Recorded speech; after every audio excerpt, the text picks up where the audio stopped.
मैं doctor Ramesh Chandra Sharma, government girls college Kotputli. आज आप सभी छात्राओं का नए सत्र 2020-21 में हार्दिक स्वागत करता हूं। आज की इस परिस्थितियों में जब आप महाविद्यालय कक्षा में सीधे नहीं आ सकते, हम वीडियो के माध्यम से आपसे वार्ता करने का कार्य कर रहे हैं।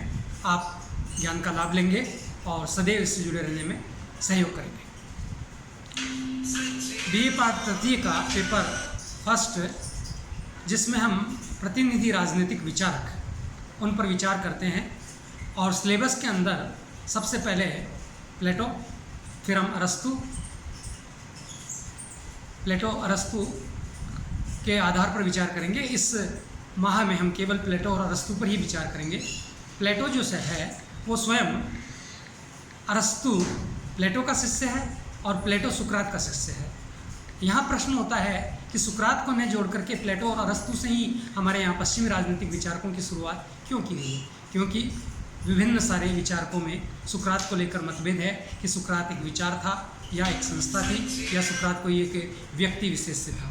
परंतु सुकरात का प्रभाव प्लेटो पर सर्वाधिक दिखाई देता है। यहाँ प्रश्न उपस्थित होता है कि सुकरात का प्रभाव ही प्लेटो पर क्यों पड़ा? हर व्यक्ति पर समय, काल, परिस्थिति का प्रभाव पड़ता है।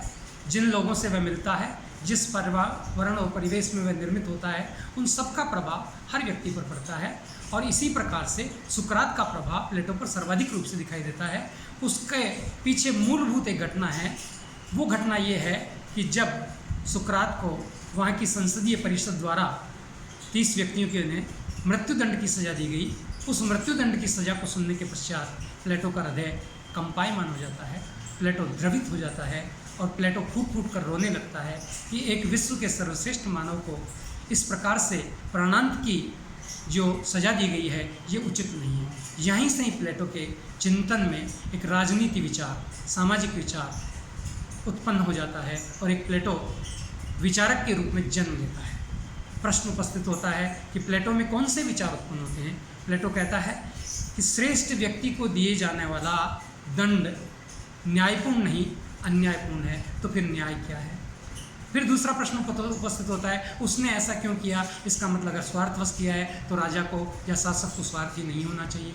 तीसरा प्रश्न उपस्थित होता है कि ऐसा क्यों करते हैं? इसका मतलब परिवार है, संपत्ति है या लोगों का दबाव है, इसके कारण व्यक्ति स्वार्थ से प्रेरित होकर के कार्य करता है, इसलिए नहीं होना चाहिए।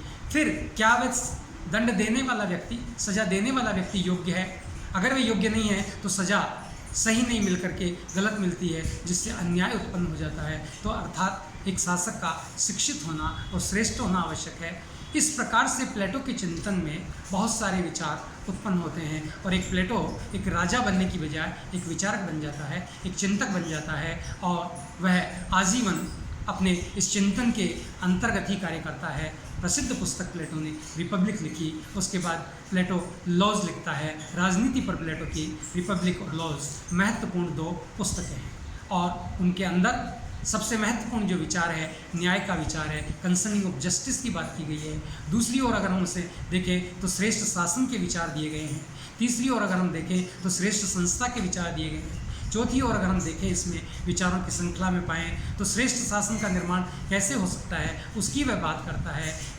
श्रेष्ठ शासन के लिए शिक्षा की बात करता है प्लेटो, श्रेष्ठ शासक के लिए साम्यवाद की बात करता है प्लेटो, श्रेष्ठ शासन के लिए प्रशिक्षण की बात करता है प्लेटो, श्रेष्ठ शासक के लिए व्यक्तित्व निर्माण की बात करता है प्लेटो। और इन विचारों के माध्यम से ही प्लेटो एक चिंतन के रूप में उभर कर आता है और प्लेटो का चिंतन विश्व राजनीति में एक श्रेष्ठता के चिंतन को लेकर उभरता है। और यही श्रेष्ठता का चिंतन जो है प्लेटो के चिंतन का प्रभावित ही नहीं करता, बल्कि सुकरात के चिंतन से प्रभावित होकर नूतन विचारों की श्रृंखला के स्थान पर प्लेटो अपने विचार देता है।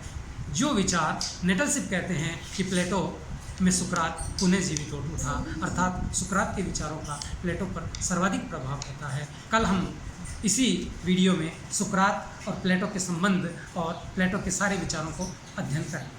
धन्यवाद।